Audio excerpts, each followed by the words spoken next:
Enrique Robledo Castillo, por el Polo Democrático.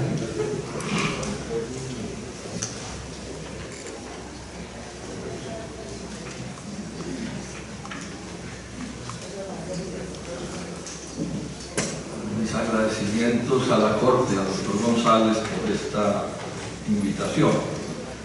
Solo me referiré al tema que nos pidieron comentar, que es el punto de si esta reforma al equilibrio de poderes afecta la separación de los poderes, la independencia de la. Habría muchas cosas que decir, pero solo voy a hablar de eso.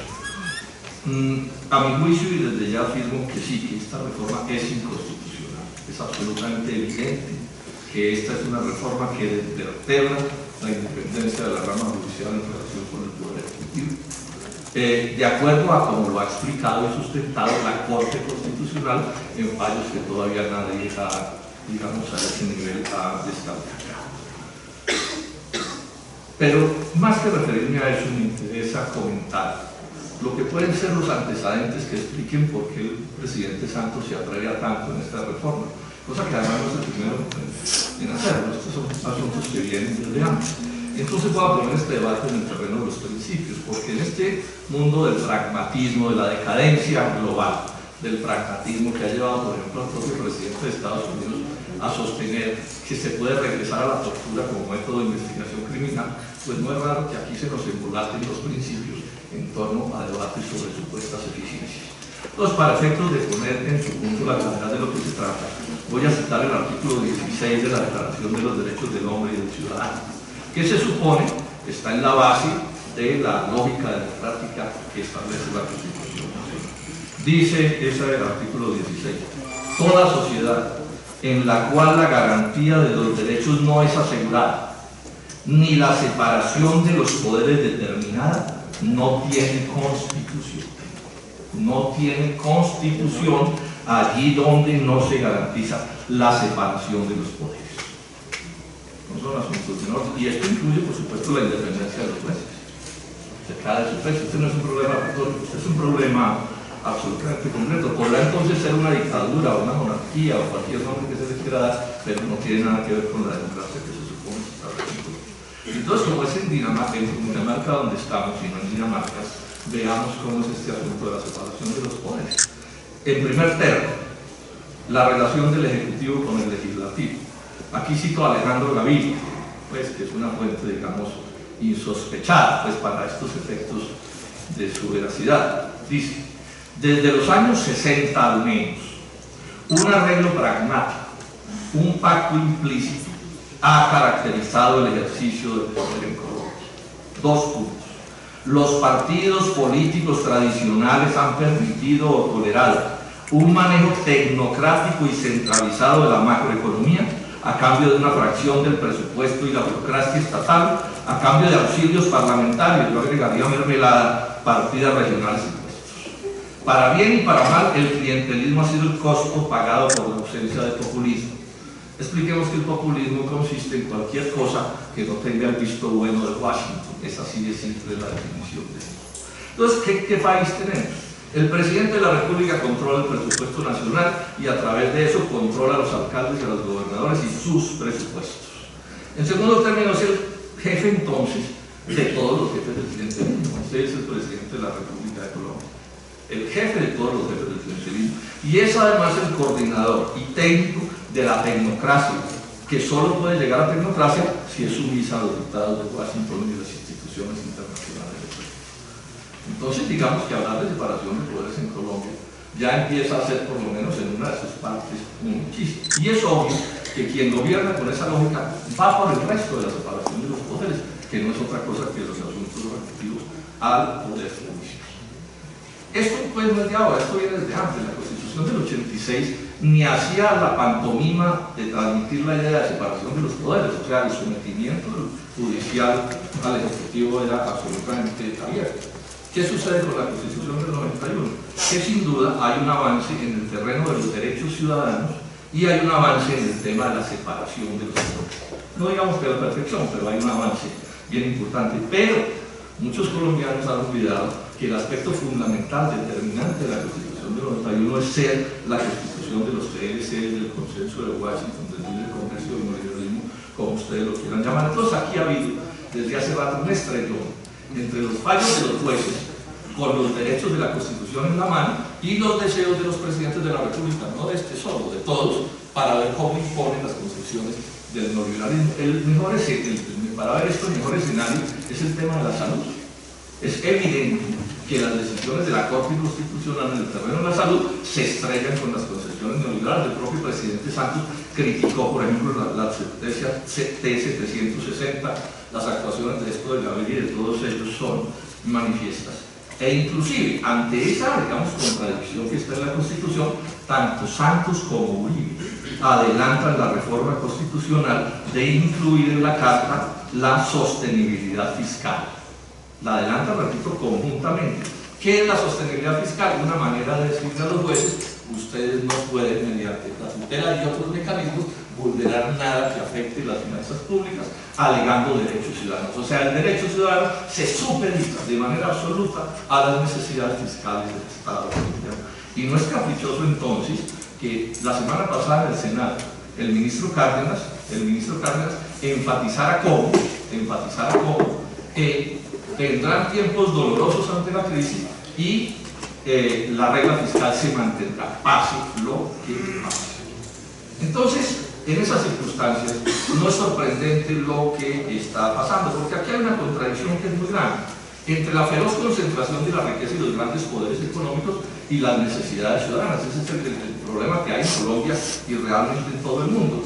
Y esa concentración feroz de la riqueza va pegada a la desnacionalización de la economía. Entonces, ¿cómo puede haber democracia política si lo que hay es una superconcentración de la economía y además se ha perdido la soberanía nacional? Es que estas cosas no son de retórica, estas cosas son bien concretas. Entonces la línea neoliberal en estos terrenos es que haya menos derechos y someter a los jueces de la República de Colombia, bien sea porque los someten con las modificaciones constitucionales o por cualquier otro mecanismo.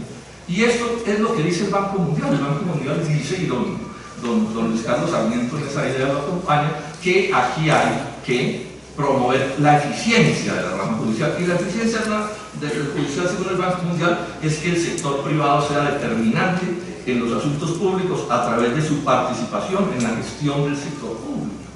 Eso es lo que tenemos.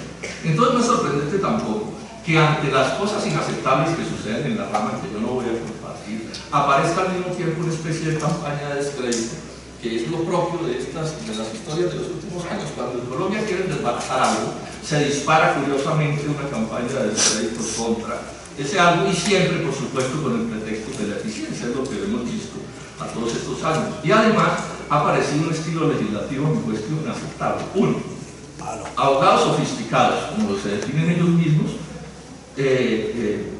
actúan con evidente descaro en contra de lo que dicen las normas, armando todo tipo de galimatías jurídicos, se pasan por la paja lo que dice la Constitución y la ley.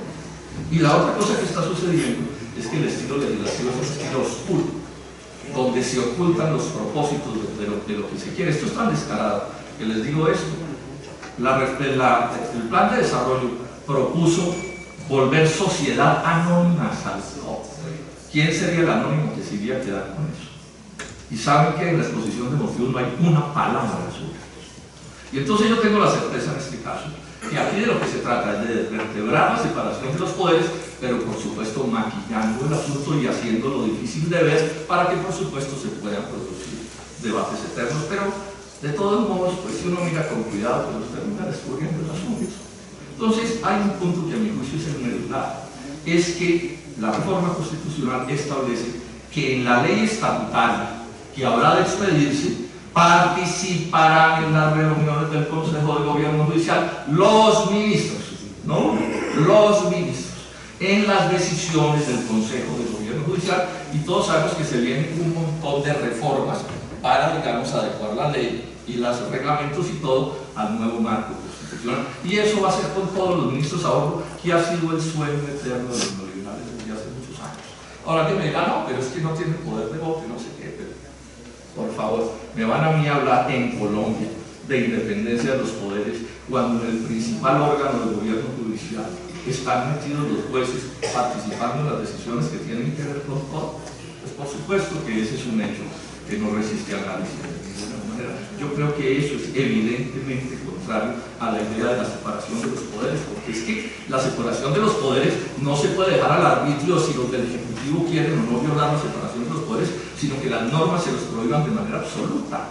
Pero además, como si fuera poco, montan un gerente de la rama que es una especie de ser omnipresente y omnipotente, con otros 3 asesores, que van a controlar, por ejemplo, toda la información del sector y que, por ejemplo, tienen entre sus funciones, digo, del Consejo de Gobierno Judicial, expedir el reglamento del sistema de carrera judicial y de la Comisión de Carrera Judicial, cuya función será la vigilancia y el control de la carrera. O sea, mis queridos jueces, ojo con estas cosas que se están moviendo aquí, porque es obvio que quien no cree en la separación de los poderes va por la cabeza de los jueces. O dice en la Constitución, en relación con el gerente de la rama, que vigila el rendimiento de los funcionarios y los despachos. Es el que diseña el presupuesto, es el que ejecuta el presupuesto. Ustedes se imaginan cuánta independencia tiene el Consejo Electoral del Señor Registrador Nacional de la República. Les pregunto a ustedes que son especialistas. Entonces, ya en relación con las preguntas es muy simple. El Congreso se excedió en su facultad de reformar. Bueno, ya he dicho, es violatorio de lo que está en la Constitución. Sí, es lo que estoy sosteniendo en este momento. O sea, a la primera pregunta, doctor González. La segunda, el Congreso se excedió en su facultad de reformar la Constitución, claro, porque la sustituye. Y el Congreso puede, dice la Corte Constitucional, no voy a leer el auto al respecto, dice con toda claridad que el Congreso puede reformar la Constitución, pero no puede sustituirlo. Está perfectamente claro. Y aquí hay una evidente sustitución de la Constitución Nacional de la República de Colombia, porque he demostrado que el peso del Poder Ejecutivo en el órgano, en la jefatura de la rama judicial, es determinante. ¿Cuánto tiempo durará independiente del Ejecutivo el señor gerente de la rama? Calculan ustedes, siquiera 15 minutos. No es que estamos en Colombia, estamos en Colombia. La respuesta a la pregunta 3, ¿cuál es el eje definitorio de la Constitución francesa? Pues está clarísimo. Todo lo que tiene que ver con separación de poderes, independencia de la rama, independencia de los jueces, todo eso es evidente que ese es el que está, digamos, violado por esta reforma constitucional. Yo no puedo creer que quien crea en la separación de los poderes, porque es que eso no todo el mundo cree, no es solo el doctor Santos el que no cree en eso, ni los presidentes anteriores, todos que han aplicado el sistema de clientelismo que con toda precisión señala el doctor Gabriel.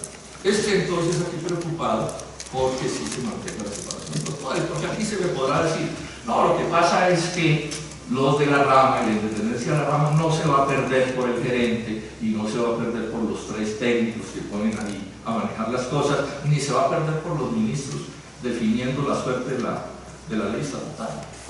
Pero yo le pregunto, ¿es serio que alguien aduzca que esa posibilidad existe? Porque existe, es un hecho que existe, para eso los pusieron ahí, o si no, ¿para qué los pusieron?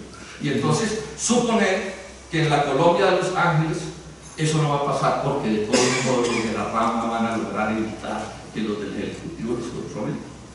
Bueno, creo que las decisiones de la Corte tienen que ajustarse al derecho, y ajustarse al derecho es no dejar las puertas abiertas para que suceda lo que está planificado que suceda, que es el rompimiento de la separación de los poderes y la toma del sistema judicial a la par con el legislativo para imponer una especie de dictadura constitucional en cabeza del señor presidente de la República.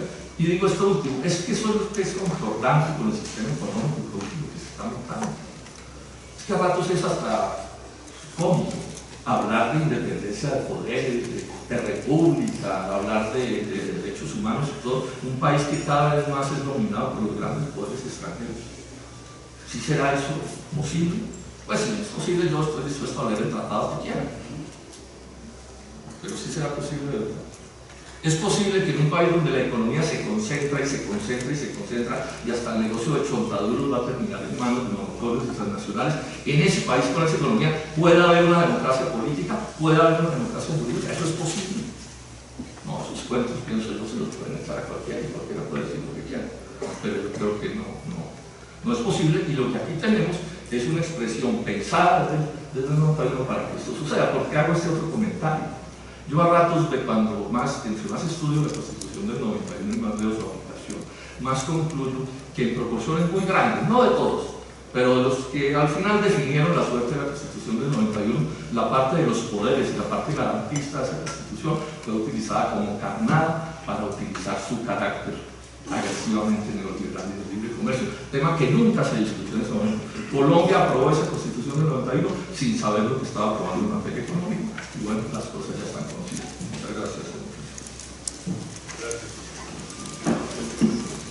A continuación interviene el senador Jaime